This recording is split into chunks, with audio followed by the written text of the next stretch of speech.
Republican party of India Athawale पक्षाच्या मीनाताई साळवे ह्या जिल्हाध्यक्ष आहेत.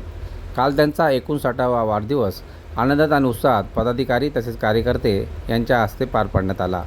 यावेळेस सामाजिक जाणीव ठेवलेल्या मीनाताई साळवे या भावूक झाल्या. तर त्यांनी आतापर्यंत महिला वर्गासाठी भरपूर काम केले आहे. त्याचप्रमाणे जिल्हा पातळीवरही त्यांनी भरपूर काम केले आहे. या सर्व कामाची दखल घेत त्या सतत सर्वांच्या पाठी असतात असं मत माणिकराव उघडे त्याचप्रमाणे ज्येष्ठ नेते अण्णा यांनी सुद्धा व्यक्त केले.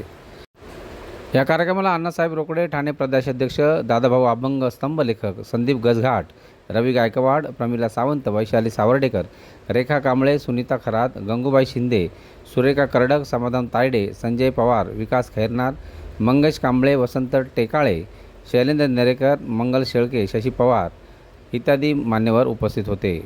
Bureau report, Dombivli fast. आजच्या या मीनाताई साळवे यांच्या वाढदिवसाच्या निमित्तानं सर्वजण या ठिकाणी उपस्थित राहून आपल्या लाडक्या नेत्या सन्माननीय मीनाताई साळवे यांना शुभेच्छा देण्यासाठी सर्वजण या ठिकाणी उपस्थित राहिलं. खरं तर पाहिलं तर कल्याण डोंबिवलीमध्ये रिपब्लिकन महिला आघाडीमध्ये त्यांनी मोठं या शहरामध्ये आपलं अस्तित्व प्रस्थापित करून येथे प्रस्थापित नेतृत्वांची माती करून सन्मानाने या ठिकाणी त्या ताकदीने उभे राहिले आणि आंबेडकरी चळवळीला एक भक्कमपणे आदरणीय रामदासजी आठवले साहेब यांचे हात बळकट करण्यासाठी, आदरणीय सीमाताई आठवले यांची ताकद वाढवण्यासाठी या शहरामध्ये गाव तिथे साखा, वस्ती तिथे साखा, तिथे बोर्ड अशा प्रकारची शक्ती त्यांनी उभी केलेली आहे. नारी शक्ती या शहरामध्ये चांगल्या पद्धतीने त्यांना पाठिंबा देणाऱ्या अनेक असंख्य महिला या शहरामध्ये आहे. मीनाताईंचा वाढदिवस करताना अतिशय आनंद होतोय. आज आपल्या या माझ्या या कार्यालयामध्ये आपल्या सर्वांच्या उपस्थितीमध्ये त्यांचा वाढदिवस होऊन अनेकांनी त्यांना खूप खूप शुभेच्छा दिलेल्या आहेत. मी या ठिकाणी आपल्या ताईंना वाढदिवसाच्या शुभेच्छा देत असताना ताईंचं कार्य अत्यंत मोलाचं कार्य आहे. अण्णा आपल्याला ताई आपण या शहरामध्ये पाहतोय, रात्र असो दिवस असो, शोषित वंचित बहुजनांच्या न्याय हक्कासाठी रस्त्यावर उतरणं, लढा देणं आणि त्या व्यक्तीला न्याय मिळवून देण्यापर्यंत ताई या त्याच्या पाठीशी खंबीरपणाने उभे राहत आहे. अशा प्रकारची वाघीण या रिपब्लिकन पक्षाची सैनिक आज आपल्या शहरामध्ये लाभलेली. आम्हा सर्वांना तिच्याबद्दल अतिशय आनंद आणि उत्सव आणि आदर असलेल्या या आपल्या मीनाताई यांच्याबद्दल मनामध्ये खूप आमच्या अत्यंत चांगल्या प्रकारच्या भावना आहेत.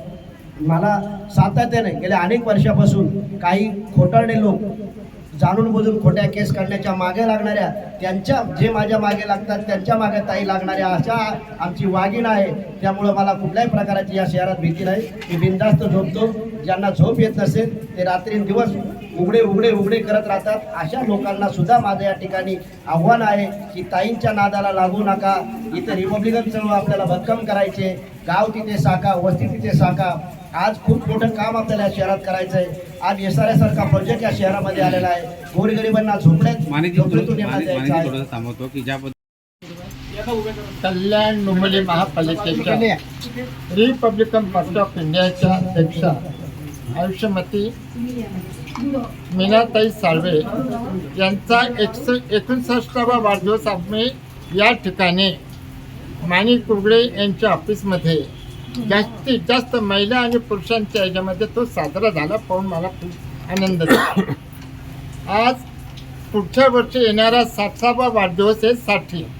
60 तर काठी होणार, म्हणजे ज्येष्ठ नागरिकमध्ये ते प्रवेश करणार आहे. मी रिपब्लिकन पार्टी ऑफ इंडियाच्या सर्व कार्यकर्त्यांना सांगितलं की येणाऱ्या 60 या रिपब्लिकन पक्ष आठवले गटाच्या वतीने मोठा आम्ही करणार. अशा प्रकारचे त्यांना आयोजन करून त्यांना आशीर्वाद द्यायचे ठरलेलं आहे. आणि या ठिकाणी आज आठवले साहेब, मीनाताई आपल्या सीमाताई आठवले यांनी सुद्धा त्यांना आशीर्वाद देण्यासाठी त्यांचं फोनवर बोलाचाली झालं आहे. त्यांनी आशीर्वाद दिलेला आहे. आणि उद्या आठवले साहेबांचा घरप्रवेश आहे. आम्ही कल्याणमध्ये डोंबिवलीमधून जास्तीत जास्त लोक तिकडे जाणार आहोत आणि त्या प्रवेशामध्ये मीनाताईंचा सुद्धा तिथे ते आशीर्वाद घेतील आठवले साहेब. अशा प्रकारचे त्यांनी मला फोनवर सांगितलेलं आहे. जय भीम, जय भारत. जय भीम, जय लवजी. आमच्या लाडक्या मीनाताई डोंबिवली, कल्याण डोंबिवलीमध्ये कुठल्याही प्रकारच्या समस्या असतो एकदम वाघिणीसारख्या धावून येतात आणि आमच्या पाठीशी खंबीरपणे उभे राहतात. कुठल्याही प्रकारची समस्या असतात आम्ही घाबरत नाही. एक फोन केला की आमच्या ताई आमच्या पाठीमागे आणि बाबांच्या मताशी सहमत नाही. पुढच्या वर्षी मुलाताई 60च्या गाठी नाही होणार. दुसऱ्या वर्षी मुलाताई आपल्या 16व्या वर्षात पाऊल टाकेल असे आम्हाला त्यांच्या वागणुकीतून असं वाटतंय की यांच्या एवढं वय असून सुद्धा एका फोनवर कुठेही हजर होतात. मीराताईच्या 59व्या वाढदिवसानिमित्त मीराताईला खूप खूप शुभेच्छा. जय भीम जय लवजी. साहेबांनी आयोजन केलं. साहेब हे तुमचं मनापासून आभार मानते. आयोजकाचे पुन्हा आभार आणि थोडाच वेळ